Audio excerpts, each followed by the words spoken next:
was really cool to see because I thought we had a chance to run away with it. Especially after Georgia's touchdown, and then for that to get returned, and then the next time down there, thinking we were going to get that field goal and come up short on that. But then Huff getting that pick six got us right back at it. So it was cool to not play perfect, but to overcome a lot of things and have a good, big victory. Last week you said it's early, you can't start circling games, but in some ways was this a little bit of a gut check game for your team? We all know how last week went, so that makes eight tough days. We wish the game came faster.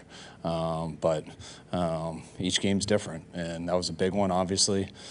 Still counts the same, but anytime you win one in your division, coming off how we were last week, we needed to play good, and I thought we did. Not perfect at all, but definitely played better. Close for you to going for it at the end of the half there instead of kicking the What's field goal. that? Close for you to going for it instead of kicking the field goal. The one on the two? We were close. We discussed it.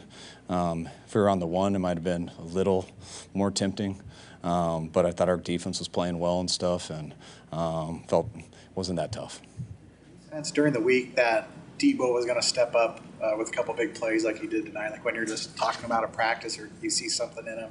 I always feel that from Deebo, regardless of the practice. He had a good week, but he tends to do that, especially versus them.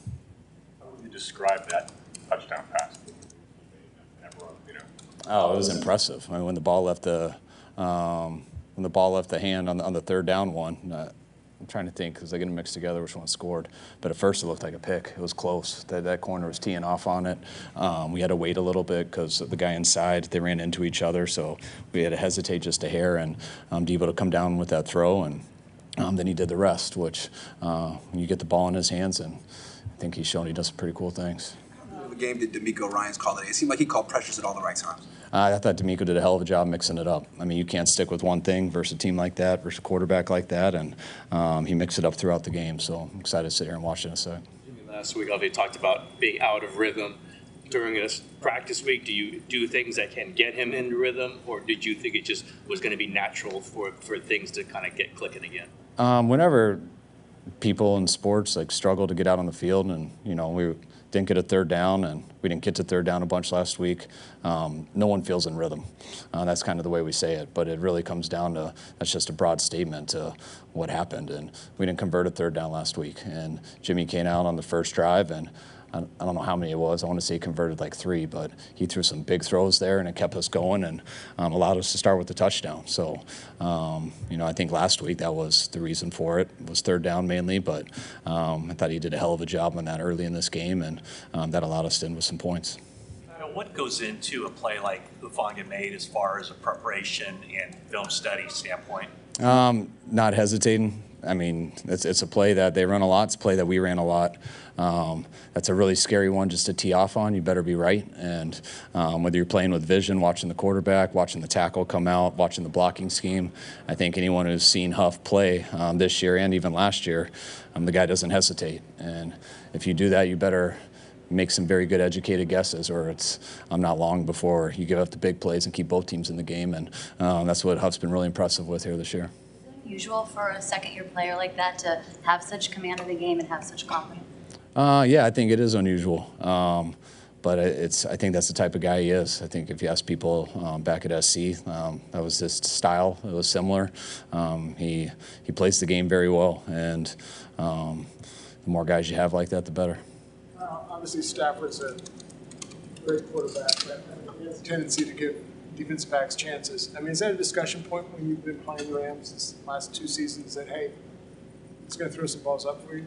Yeah, that's a discussion point I say a lot, with a lot, especially, I mean, he makes so many big plays and stuff, and most people who are like that, when you make those big plays, you are going to give the other team some chances. And we used to always say that with Breeze back in the day. He's going to give you about 3 in a game, and you got to make sure you get one of them. But I see that a lot with some of the better guys, and that's why they always have a chance to make big plays. Your defense has strung together 4 really good weeks here, other than just having good players. What is it about that group that's allowing them to succeed at that level right now?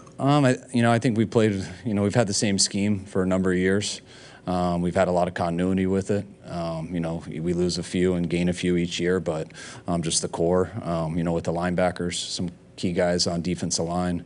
You know, Ward's been here for a while. I know he hasn't been able to play this year, and these two new safeties have stepped in. You know, E-Man's been here for a long time, being able to add Mooney. Continuity there. D'Amico's been here since day one. Johnny Holland's been since day one. Chris Sarek came year 3. So I would say it's that. You didn't pile up huge rushing numbers, but you got a breakaway run from Wilson early. You kept it balanced, and you did it with 5 starting linemen that were completely different than the 5 that were at the Rams game back November 15th. Does that say for what you were able to do this week against them?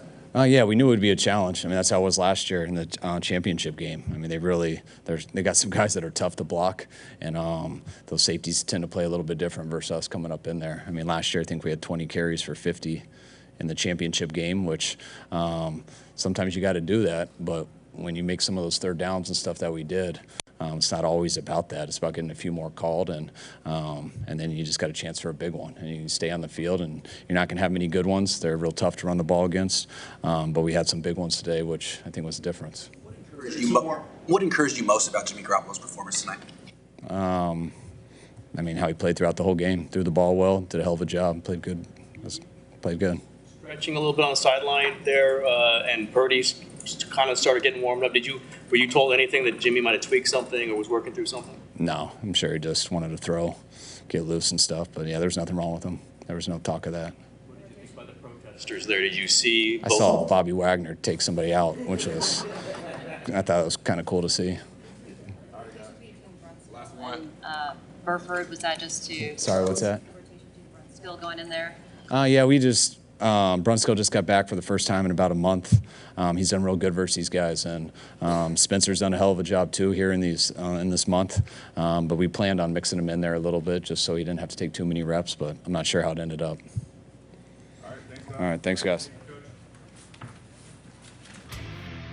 All right, here's a look at how the two quarterbacks stacked up here on Monday night. Matthew Stafford playing from behind, threw it nearly 50 times. Of those 32 completions, Cooper Kupp targeted a whole lot here. 14 receptions on 19 targets for Kupp. Not enough to get by Jimmy G and this offense. Of that 239, a nice chunk of it coming on a big gainer, short pass to Deebo Samuel. Doesn't matter how they look. It's a W in the win column for Jimmy and the Niners.